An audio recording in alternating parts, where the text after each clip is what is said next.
Alright guys, today is our last note day and last bit of information that needs to be covered for Chem 1. Today we're going to focus a little bit more about equilibrium itself and how you know which side of the reaction is favored, which side of the reaction you have more of at equilibrium. In order to do that, we're going to find our equilibrium constant, or KEQ. So this is a constant because of the capital K.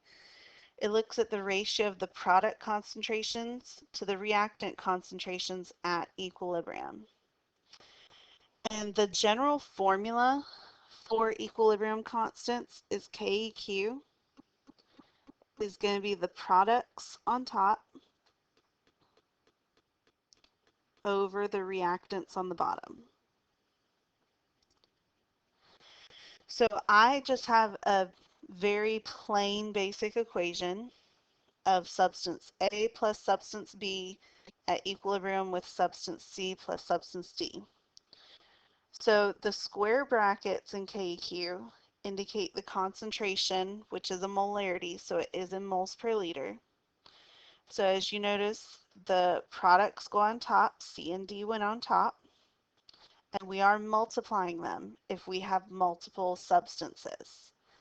Our reactants A and B went on the bottom, and the exponents correspond to the number of moles of each chemical in the reaction. So any coefficients become exponents when we fill out our KEQ. And KEQ can be altered by temperature. So if we change the temperature, it can change that constant, but that's the only thing that can change that constant. And the value of KEQ will tell you which part of the reaction is favored. Whenever we calculate this, if KEQ is greater than 1, the products are going to be favored. So we have more products at equilibrium. If KEQ is less than 1, the reactants are favored.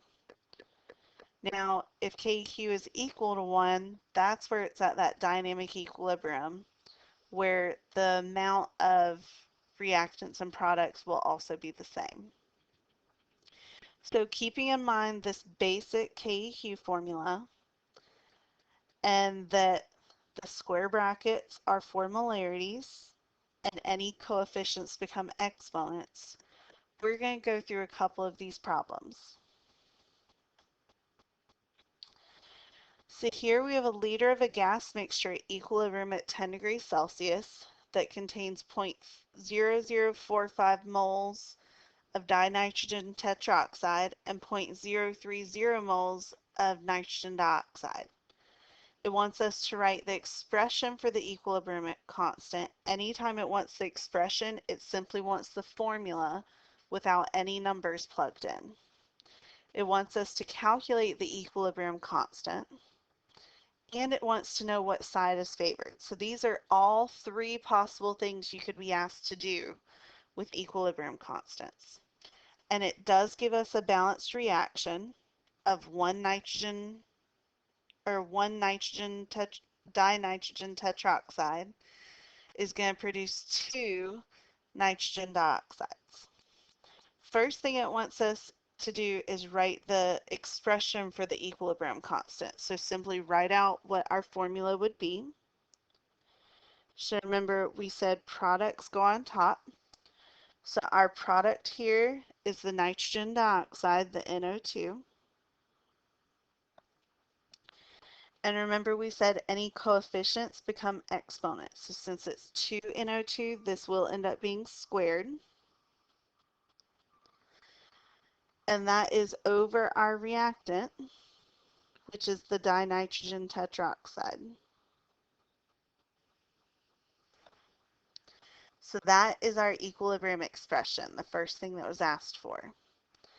It then wanted us to calculate the equilibrium constant, so actually plug in molarities.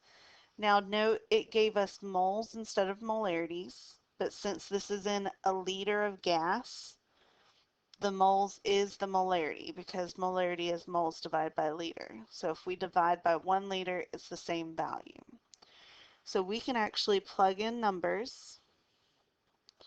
It told us that nitrogen dioxide was 0.030 molar.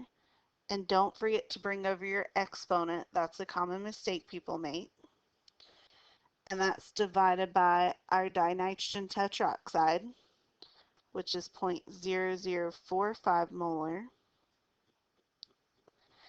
And our KEQ, when we put this in, and yet again, don't forget to square the 0.030. This gives us a KEQ equal to 0.2. Now, KEQ does not have units on it. And the last thing that the problem asks is which side is favored. Since this is less than 1, our reactants are favored.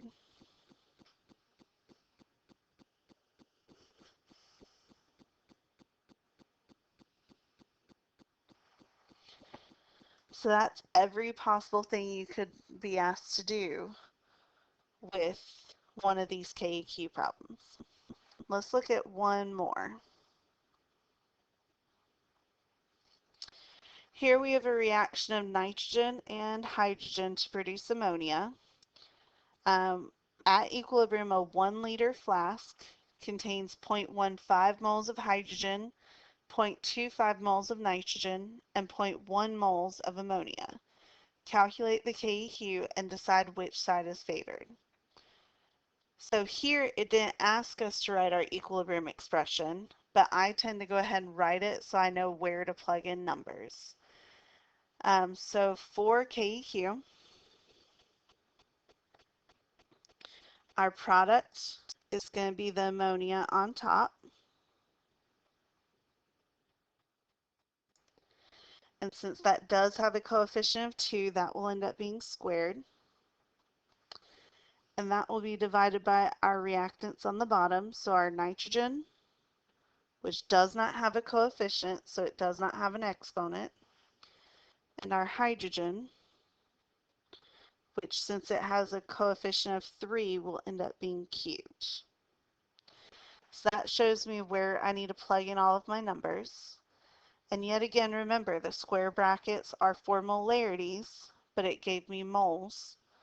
But molarity is moles divided by liters, so since it's in a 1 liter container, I do not have to change these numbers. So ammonia is going to be 0.10.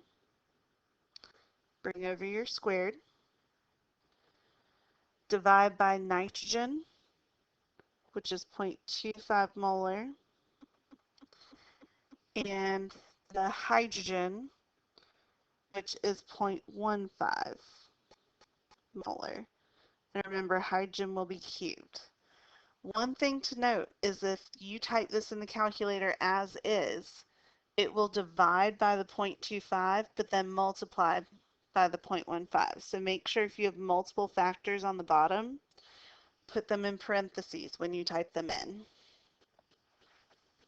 So if we put this in the calculator, so 0.1 squared divided by, and in parentheses we have 0.25 times 0.15 that will be cubed.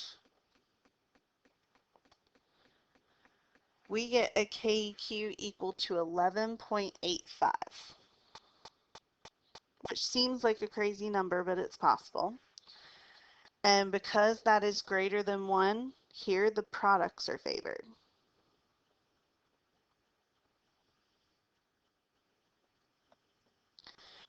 So hopefully this is not too terrible math-wise. Things to remember, make sure that the products always go on top. Remember that any coefficients do become exponents, and if you have multiple reactants or multiple products, you are multiplying them together, not adding them.